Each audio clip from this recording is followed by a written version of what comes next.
Good morning. It's Monday, January 24th, and every time I turn around I find something else that is going to continue the division in this country. And right now I'm talking about Roe versus Wade. Now, if we look at this from a broad picture, recognize the fact that abortion is health care. And before this health care was legal and safe, illegal abortions caused at least 1 in 6 pregnancy-related deaths.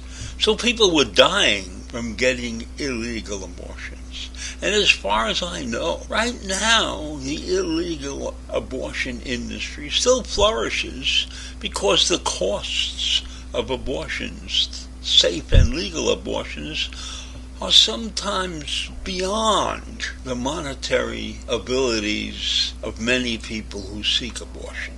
But I don't want to talk about that part of it. Let's just talk about the fact that if Roe versus Wade is overturned, then 26 states at least would move quickly to ban abortions. And these states are led by lawmakers who are hostile to abortion and have a history of passing strict abortion laws. And we must look at the population that's involved in these decisions. 36 million women are at the risk of losing abortion access in their states. And probably 20% of those people are one minority or another. And we all know that minorities, for the most part, can't afford the price of regular abortions, for the most part. So we will be driving a large percentage of our population out there to seek illegal abortions and deaths if this law, Roe versus Wade, is overturned. But does the Supreme Court care about that? No. Do 26 states care about that? No. They're going to go on with the premise that a fetus is alive, a person at conception. And so I want to talk now about what could happen now in this country and the division. So we've got 26 states who are prepared to quickly change all the laws and eliminate all the abortion clinics. What are the other 24 states going to do? Right now in America, abortion is common and accepted. And here's the data that proves it. Nearly 1 in 4 women in America will have an abortion by the age of 45.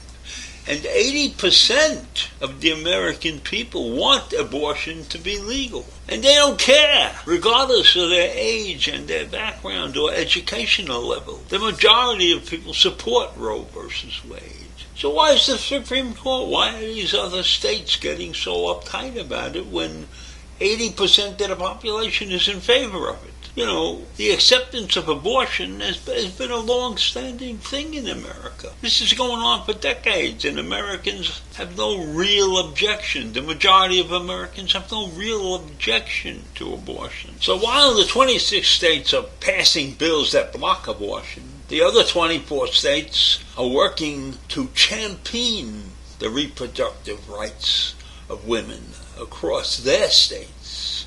And they are taking many proactive measures not only to protect, but to expand access to abortion. And this is no matter what the Supreme Court says, because if the Supreme Court is only going to overturn the federal law, the states still have their states' rights laws. And we have 24 states that are perfectly willing to protect the abortion rights of people.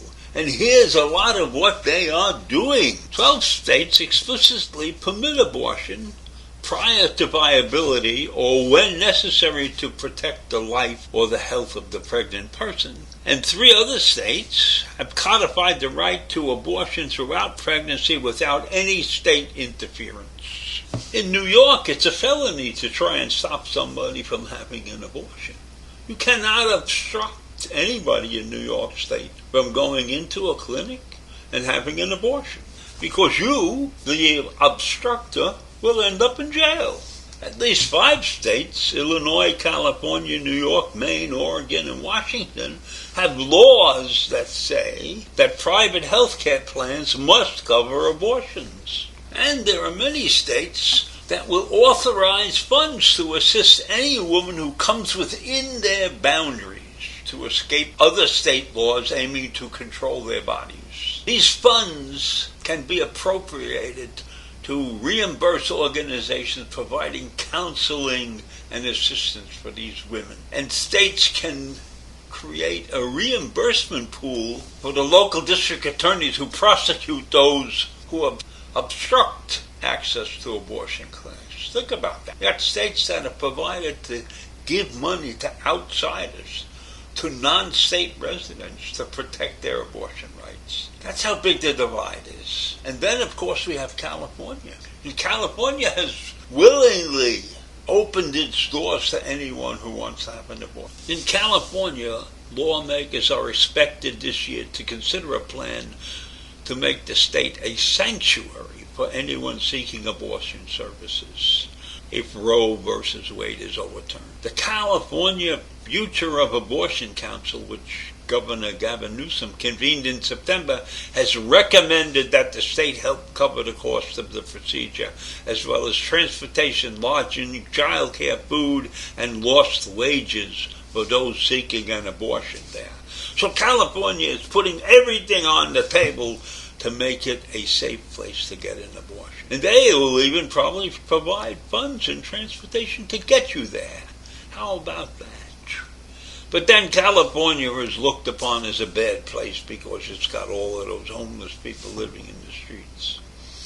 Well, they must be living there because California is doing something right. So this schism which exists in this country, which is wide, big and wide, and controlled by not even a majority of the people, will continue. Because there are so many different things that we in the United States are opposed to or for. This for and against is get crazy. And if you look at what's happening with the abortion rights, and it's the state legislatures, and I'm not sure that everybody in the state agrees with what those state legislatures are doing. But nevertheless, they're doing it in 26 states. And I know many of those states probably have high evangelical populations, or those who believe that the minute the person is conceived, they are a person. The minute the fetus is conceived. And that's medically not true, but that's the way they believe. It's not based on anything, it's just based on a belief.